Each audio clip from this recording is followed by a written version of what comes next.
for Vaughn comments. I don't know if people still say it. For some reason, I just don't see them comments no more. I keep it all real. I robbed a couple. I took some bricks from some people recently, right before that. Got to the light. We used to go drink and smoke some weed, and he happened to be hanging out the window. He was hanging out the window like he was in a parade. Tupac. Yeah, he was. One rapper let an interviewer know that he stabbed 12 people and later got arrested for it. And another one admitted to getting Tupac smoked. These are times rappers got arrested over interviews. And we got to start off by talking about P. Diddy, because his name has been all over the news after the truth came out about the things that really happened during his infamous parties all those years ago. From keeping girls locked up against their will to even weird allegations, it seems there was nothing that didn't happen at Diddy's coveted white parties. Because Diddy even hinted at some of the weird things that he's done in some of his past interviews. Because the first time Diddy slipped at saying how his parties really went down was in a personal interview he did for Entertainment Tonight back in 1999. In the interview, he even predicted his 2024 arrest by saying that there was a lot of illegal stuff that happened at his parties and that he would probably end up getting arrested if he kept hosting them. Your parties are the hottest ticket around. They won't even give me a permit for the parties, man. They don't want me to throw the parties no more. But we ain't gonna stop. We're gonna keep on having fun, bringing people together from all walks of life. You're gonna hear about my parties. They're gonna be shutting them down. They're gonna probably be arresting me, doing all types of crazy things just because we wanna have a good time. He also said something incriminating a couple of years later during an interview with Conan O'Brien, because Conan asked Diddy what it took to throw the perfect party. But Diddy's response left everyone confused. Because he started things fine, letting Conan know things like needing good-looking people, liquor, all kinds of stuff. A killer party. What's the ingredient? What do you do to make just an amazing killer party? Because mine, I put out the Cheese Whiz. I put on the Paula Anka. No one comes. Wrong move. See, you're doing the wrong things. Wrong thing. Okay. This is what you need to do. Women, beautiful women, of course. Beautiful women. Beautiful men for the ladies, of course. But then he went on to say that the doors needed to be locked at all times for the girls to stay inside. And that's when Conan's expression immediately changed. We need alcohols. Right. Alcohols. Right. Not just one alcohol. Alcohols. Right. Just different blend. You need the ladies, you need the booze. You need some water. Don't leave. Right. Gotta keep them there. Right. You need locks on the doors. Okay, this is sounding kind of dangerous now. It's a little kinky, but yeah. Rock with me, but just check it out. You need a lot of heat. A lot of heat. Yeah. Heat. You mean that physically the place has to be hot? You don't have no air conditioning. No air conditioning. No. Why is that? Heat affects the alcohol, and it also affects, like, everybody gets a little bit more comfortable and loose. Builds up a nice little sweat. That just sounds disgusting. What are you talking? Depends on the way you look at it. But it don't stop there, because Diddy did the same thing more recently when he went to the Ellen Show in 2009. Ellen asked Diddy at what time his parties usually started. And he said that they started at 9:30, but that his weird other kind of parties happened at midnight. Now, what time would your party start, let's say? Like 9:30.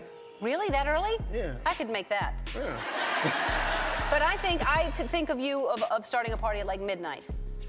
Like, what time will it go till? That's a different type of party.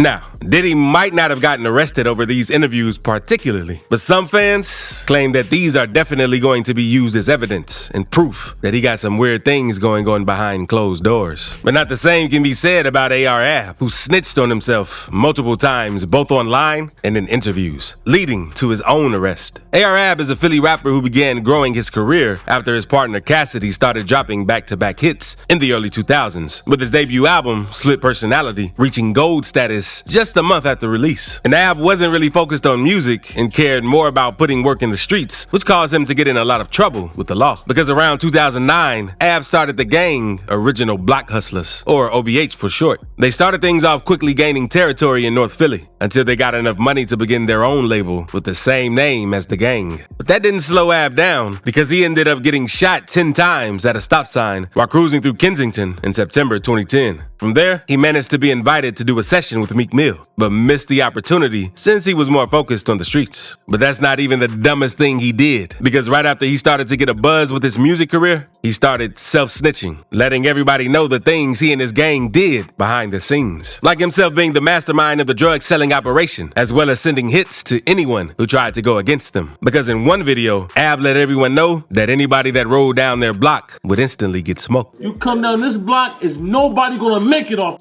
block, man. I promise you, you won't make it off this motherfucker, man. On everything I love, you come up on us, man, you're not gonna make it. It's gonna blow your clean off, man. Then in another video, he let everyone know about the kidnappings and robberies that he's done with no hesitation. 13 shots. And I don't know what it's for, you know why? Because I kidnapped, I robbed, I killed a lot of shit I did. But it only gets crazier, because in one interview, Ab was letting the interviewer know that he doesn't make no money off rap, and his cash comes from extorting people and slanging rocks. So I got this whole building up fixed. What? I don't make no money off rap. I extort people. I extort my too. It's one of my hustles. Got shot a lot of times behind it, but it's paid my own house. Somebody in the corner went to buy an ounce of crack off me. So I'm caught at the crib ready serving my ounce of crack. And one day, Ab was getting interviewed by DJ Vlad, and Vlad wanted to know details on what caused Ab to get shot 10 times. And Ab didn't hold back and let Vlad know it could have been because the time he robbed the dude for some bricks right before getting hit up. So talk about the situation that led to you getting shot 10 times. Because I mean that's something that's not like, you know, like a shoot and run. Like that's a very serious situation. Like I'm assuming you know who the person is. Actually, yeah, that sounds very personal. Actually, I never really found out who shot me because, well, I've been into a lot of shit, so I keep it all real. I robbed a couple, took some bricks from some people.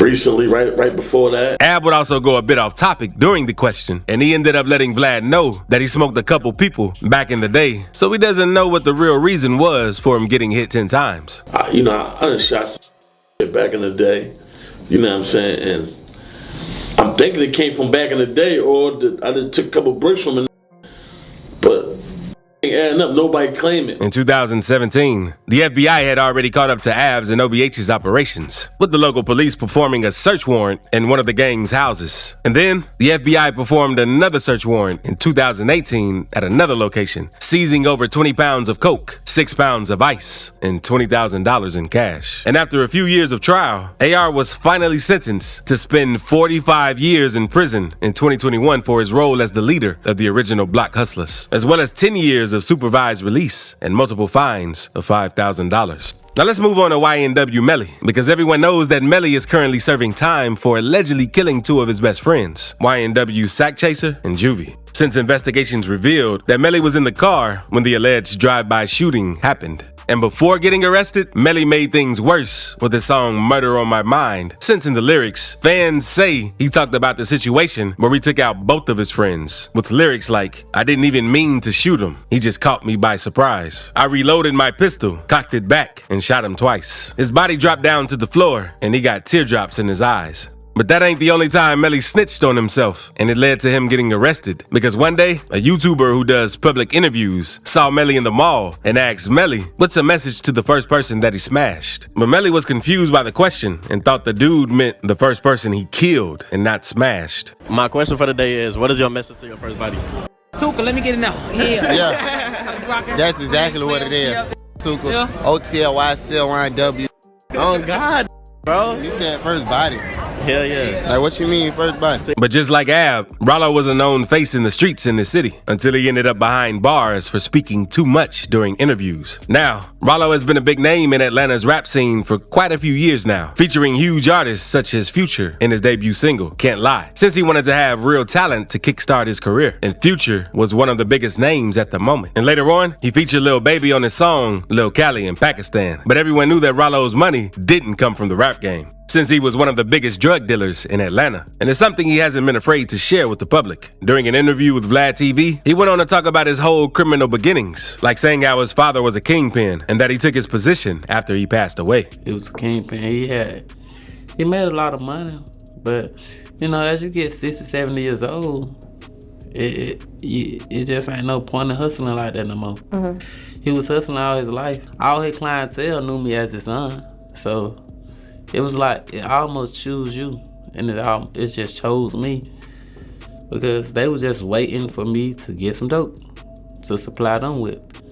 So as I grow older, the clientele was already attached to me. He also mentioned how he went on to become the biggest dealer on his block. I was the biggest drug dealer in the Bluff for a long period of time. I had the Bluff and I had Simpson. Like they like two different neighborhoods almost, but they're in the same area. And I was the biggest drug dealer over there, so I had the best quality drugs, and I also had large quantity for a lower price. You know what I'm saying? So I was out beating all my competition around the way. Later on, he spoke about managing to make over $12 million during his time as a kingpin, but it only ended up being $3 million after all the expenses. I actually made 12, right? Because I was counting how much money I had made. But I only had like 3.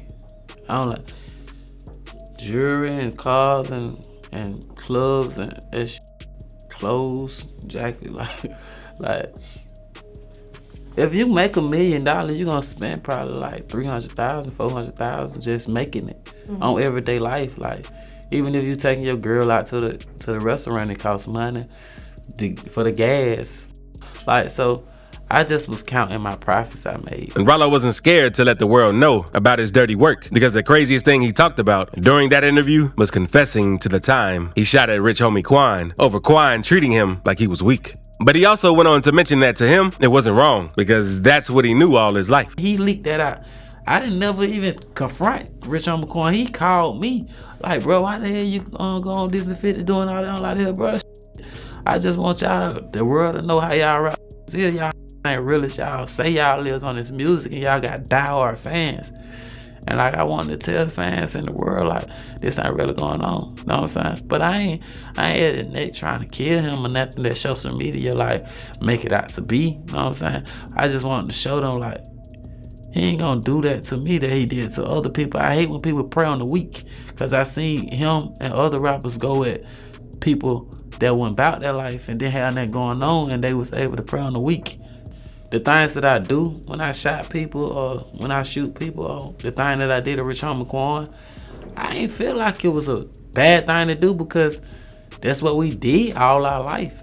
So a person that ain't seen that and ain't used to that, they'll think it's wrong. But when you raised up, that's all you know. If your mama teach you Spanish and you from America, you only know Spanish. But that's not the only time he talked about his past during an interview, because a year prior, he was interviewed by DJ Smalls to specifically talk about it, with him saying that he had been putting work in the streets since he was just 13 years old, since he was selling dope and hitting at people. See, I had, when I was like 13 or 14, I had shot some dudes tried to rob me in the Bluff. I was a youngin' on the block, know what I'm saying? I ain't know no better, know what I'm saying? I ain't know that I wasn't supposed to do what I was doing, but and now that I look at a 13 and 14-year-old little boy, I be like, that's a child.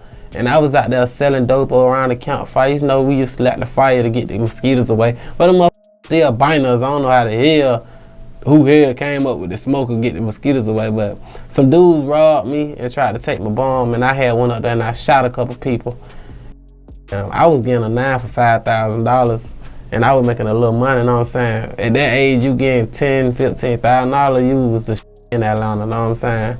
I don't know where about anywhere else, but I was making $5,000 or $10,000. Some dudes robbed me named Gregory Bailey.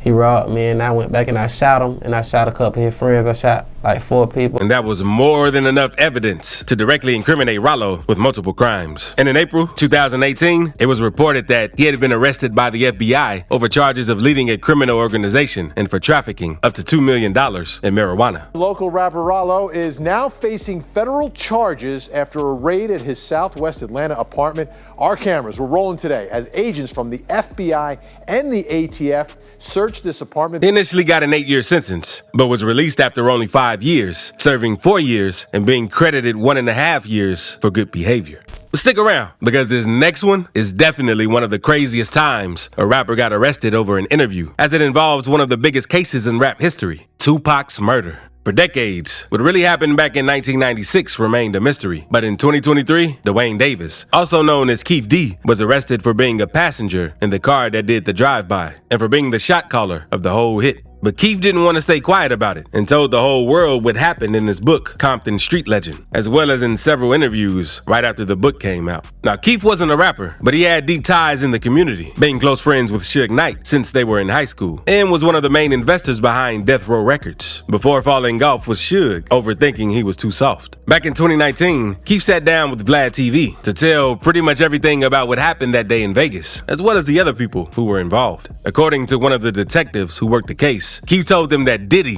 offered them $1 million to take out Tupac and Suge since he wanted Death Row out of the picture. For an amount of money, and they kind of just let it go at that point in time. But of course, Keefe D knows in the back of his mind, this is what Puffy wants done. And they all end up out in Las Vegas. Suge's out there, man, I'll give you $1 million, whatever it takes. You know, it's like exaggerated speech. But of course, when we interview Keefe D, he's like, yeah, that's what the agreed amount was, $1 million. Later in the interview, Keith said how they were waiting for Tupac outside the Tyson versus Selden fight. And in past confession recordings, he said how Terrence Brown, aka T Brown, pulled up next to Suge's car, and the guys who were in the backseat rolled down their windows before blasting on Tupac as he tried to get a gun to shoot back. And then you hear these girls say, Tupac, Tupac. No, we coming up, what's the name? What's that, Flamingo? Yeah, I think that's Flamingo. We was coming up Flamingo and got to the light. We was gonna go drink and smoke some weed, and he happened to be hanging out the window. He was hanging out the window like he was in a parade. Tupac. Yeah, he was. So what happens next? And we just came, and I ain't gonna go into the details like that. You said that Tupac pulled out a gun. It looked like he was reaching, yeah. Yeah, it did. Okay. Yeah. Did you actually see a gun? No, once he got the reaching, I got the ducking. So someone from your car That's what happened. Started shooting at Tupac and Suge. He also went on to talk with The Art of Dialogue just a few months before his arrest and said that his relationship with Diddy went further than just being paid for the hit, mentioning that he ended up saving Diddy's life on multiple occasions after things went down. Speaking of Puffy, right, you saving Puffy. Tell me that story about how you saved Puffy and a guy named D-Mac, if I'm not mistaken. Them dudes came from everywhere. We was in the VIP upstairs too, shooting pool. I don't know how they got by the security or nothing, but they was up there about 30 Don Wu riders. It just so happened that I knew Grand Pooba and Big Chris and Geek. They're like, oh, that's Keefe D. Otherwise, we would have been destroyed up in that motherfucker. They would have broke our back. I ain't gonna lie, we'd have lost that one for sure. But I had me a pool stick. I was gonna defend by myself. Yeah, that's one time he could have lost his life. Now, the only reason Keith was saying all of this was because he was sure he wouldn't get caught, since it had been so many years since the incident happened, and thought he had already gotten away from it. But it goes to show that you're never safe from life catching up with you, especially when you commit one of the most talked about crimes in the history of rap. And Soulja Boy also got into some deep trouble with the law over things he said during an interview, because back in 2014, he faced a felony weapons charge for carrying a loaded firearm in the streets of LA. He was placed under arrest in a San Fernando Valley jail, but walked away after posting a $35,000 bail. He was placed on probation until further notice. A few years later, in 2019, he shared the details of something that went down in his house with the guys of the Breakfast Club. He told them that a group of 5 armed guys wearing all black broke in his crib in Atlanta while he was in the studio room, and he fired at them, hitting 2 of them. Some tried to kill me before, you know what I'm saying? So you probably got some PTSD? Yeah, tried to rob me, I shot them. So like, we heard about it. Yeah, how'd you do it, man? That was classic. We heard about that it, video baby. Of you We heard explaining about that it. was classic. No, I got a movie coming out. It's called Soulja Boy the Movie. Kicked in the door. I looked out the door.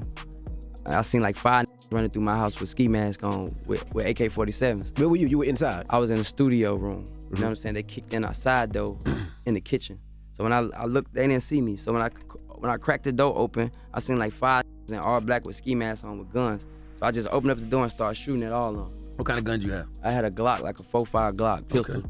I started shooting at all of them. The first I missed, he ducked and ran out the house. Now, it's true that Georgia's stand your ground law allows for a citizen to defend their house against anyone who poses a threat once inside. And Soldier's guns were registered, but he was still on probation from his arrest way back in 2014. So when the judge in charge of the case saw what happened, he was immediately arrested again for violating his probation in March 2019 and was sentenced to spend 240 days in jail as a result. And the interviews was also part of the reason, since it went mega viral and the feds paid attention to everything Soulja talked about. And when it comes to rappers snitching on themselves during interviews, we have to talk about Boss Top, a notorious member of O-Block, because back in August 2020, Panda Body Productions, a small YouTube channel that focused on showcasing the reality of Chicago's most dangerous hoods, did a small documentary on O-Block and asked Boss about his thoughts on the passing of FBG Duck, one of O-Block's biggest ops at the time, who had been gunned down a few weeks before. But it seemed like his answer had a deeper meaning behind it, because he said that it wouldn't have happened if he hadn't dissed T-Roy, one of O-Block's dead members and close friend to King Von. You got any like thoughts like on FBG Duck, you know, any thoughts on him? Like, did you know him? Who, Duck? Did you know him before, like everything? Like that, I don't know. On game. All I know, don't say that about Troy or rest in peace, Duck. On game, he's like, you got anything about FBG Duck? You know what I'm saying? You know, don't say about Troy. That's it. About Troy. Get that guy over there. Whatever, you know me. Come on, man. Don't do that. Don't do that. You know I know that. Stop playing.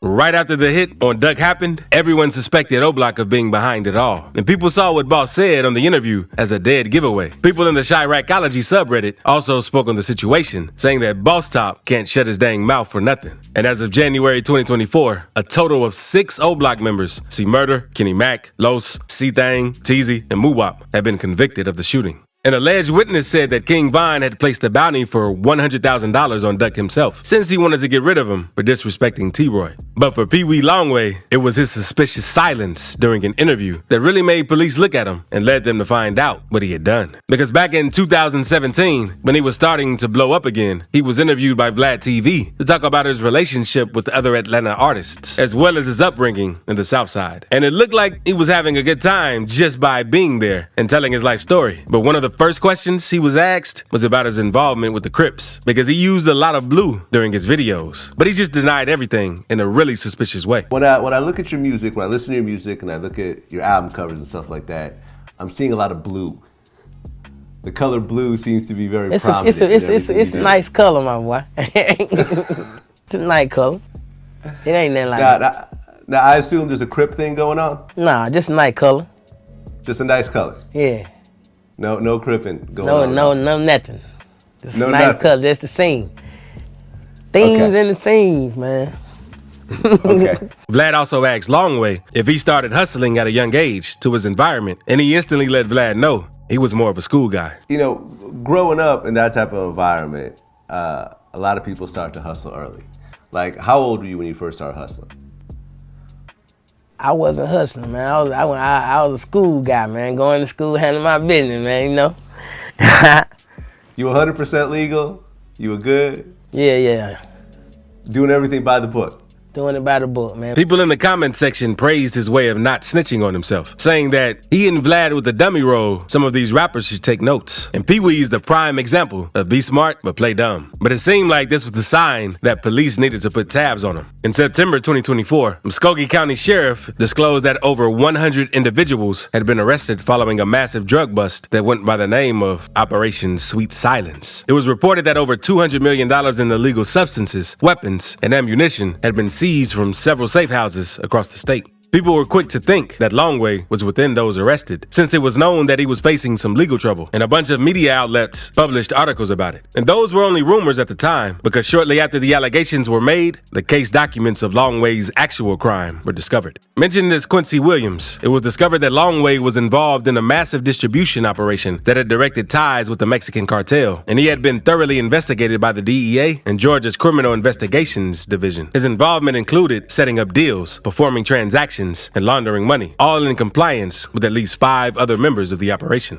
On the case document, it was discovered, thanks to his phone being tapped, that he carried out direct conversations with one of the other members in which he tried to negotiate an exchange of coke and at least 44 pounds of ice, which were mentioned as shoes and windows, respectively. The investigation led to search warrants being executed on one of those members' houses, leading to the retrieval of over $100,000 in cash inside a safe. And neither him or his team have spoken publicly on the matter. But he's certainly in some serious trouble. At least he didn't go bragging about it online, though. But the same can't be said about some of Taekwon World members who got immediately arrested after talking too much during an interview. Taekwon World is a known set of gangster disciples and Black P. Stones, centered around the Woodlawn neighborhood of Chicago. They've been known for putting in work since their start back in 2012, and for being one of O-Block's biggest rival gangs. In fact, it was a member of Taekwon World, TB, who carried out the hit against T-Roy in 2017. With their reputation and constant trouble with rival gangs, you would think they would be extra careful when it comes to the things they say on camera, and that they would have lookouts at all times. But it seems that this couldn't be further from the truth, because back in 2022, 4 members were being interviewed down in 800 Hood when they began talking about how they're used to extorting their ops, when suddenly the place got raided by a bunch of cops who ended up chasing them all down. Who really got extorted? Y'all still talking to Lil Reggie? That's gang, that's family. Don't move. Don't one move. Don't one move. Bro, watch the front. Tell him watch the front. Tell him watch the front. Don't move. Stay right there. Right there. Stay right here, bro. Watch the front, guys. Watch the front. Watch the front. They ran. We got traffic stop. Tree stop. 62, 6117. The rear of the building. But let's move on to Casanova 2 times, because he might have the craziest interview where he pretty much bragged about every crime he ever committed. Because Casanova has deep ties with the streets, being a member of the untouchable Gorilla Stone Nation Bloods gang since he was a teenager. He even got arrested at 18 and was taken to Rikers Island for 8 years under robbery charges, which is where he met A$AP Rocky, who helped him get into the rap game. In 2017, he sat down with Vlad TV to talk about his life story. But he went on to say more than he needed, though, like telling Vlad how he used to rob people barefaced and then taking pictures in the club with the same people he robbed to trick people into thinking they were cool. So, from what I understand, you used to rob people barefaced. No mask. Nah. And then I heard you would rob people and then take pictures with them at the club. That was my way of, it was like tricking the crowd, I would say, because you might rob a dude and the dude just talking, everybody hearing, you hearing, Vlad hearing, yeah, man, he said he's gonna kill Casanova. But when I see you, what's up? What's going on? How you doing? You right? Hey, what's going on? Yo, Vlad, take this picture real quick. Yeah, all right. You was talking like you was gonna do something, but you ain't do nothing. But you know what I'm gonna do? I'm not even gonna argue with you. I'm not gonna fight. I'm gonna put the picture up on Instagram, and everybody gonna be like, no way. No way, this guy's a legend. You know what I'm saying? He also talked about a time he used to trade shots with one of his ops before sharing the stage together years later. I used to go to East New York, shoot at him, he used to come to Flatbush, shoot at me. I used to go to the club, pop on some of his mans. He used to try to catch me, I'll shoot at him. And I was like, he on the stage with me right now, it's funny. And now he was always in charge of doing the dirty work, and how it led to become the toughest gangster in Flatbush at the time. And you became the top gangster in Flatbush. Yeah, because I just think it was because of my dirty work, not because I was just the toughest. You know what I'm saying? It was just my dirty work. I was always willing to go to that limit. Whether it was putting in work, whether it was a robbery, whether it was this, that, and the third, I was always willing, like, come on, let's do it. And some people didn't want to get in the ride. Some people were like, nah, you know what, you bugging now. And even the stuff he had to do to survive in prison, because he would get picked on all the time and ended up cutting 12 other inmates to defend himself. How many people did you cut in prison? 3 to 4. That I got tickets on, like paperwork on. But really, it's more. Yeah, it's just random. I wouldn't be able to give you a number because it was just so much. It would be like yard fights and stuff, and you just, you just swinging and you just doing stuff like that. So it probably, if you really want to tally it up, probably like 12 the most, I say.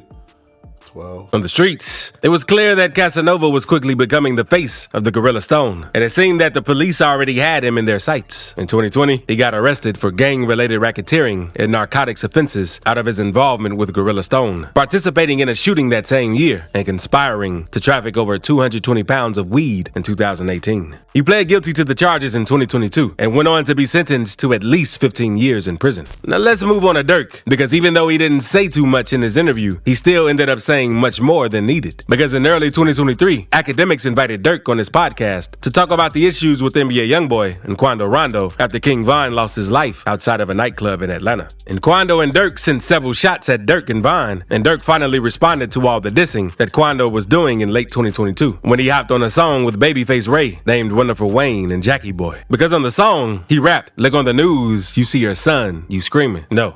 This line refers to an incident when Quando Rondo was in LA with his homies, because Quando and his crew were at a gas station when 3 dudes pulled up and started firing their way. Quando avoided getting hit, but his homie Lil Pab unfortunately ended up losing his life, and the police say it was a targeted hit. Right now, the search is on for 3 people who police say shot at a Savannah rapper, killing a member of his entourage. It happened in Los Angeles, and cameras captured the aftermath. So when Dirk was on Off the Record with DJ Academics, he revealed that Quando stopped dissing after what happened to Lil Pab. He also revealed that fans can't say Slide for Vine anymore due to Lil Pab's death. Vine comments. I don't know if people still say it. They used to say it, but you also mentioned a song. They be like, they be saying Slide for Vine. I think they trolling me. Yo, by the way, that song is fire. I ain't gonna lie. For some reason, I just don't see the comments no more. For some odd reason. I don't know. Might be the water. And this ended up catching up to Dirk, because in October 2024, Dirk was arrested in Florida on federal charges for allegedly doing a murder for hire that targeted Quando Rondo. Because articles say that Dirk paid some OTF members to do the hit in LA when Lil Pab lost his life. Since they wanted to get back for Vine, and Dirk is expected to be extradited from Broward County, Florida to California to face these charges. If convicted, he faces the potential of the death penalty. And speaking of rappers saying crazy things on interviews, one rapper got taken out for talking about how he disrespected King Von's mural in Chicago, and another rapper got killed for shooting a video for a diss right in front of one of his dead ops' grave, and talked about it during an interview. So click this video to see when rappers get killed over interviews.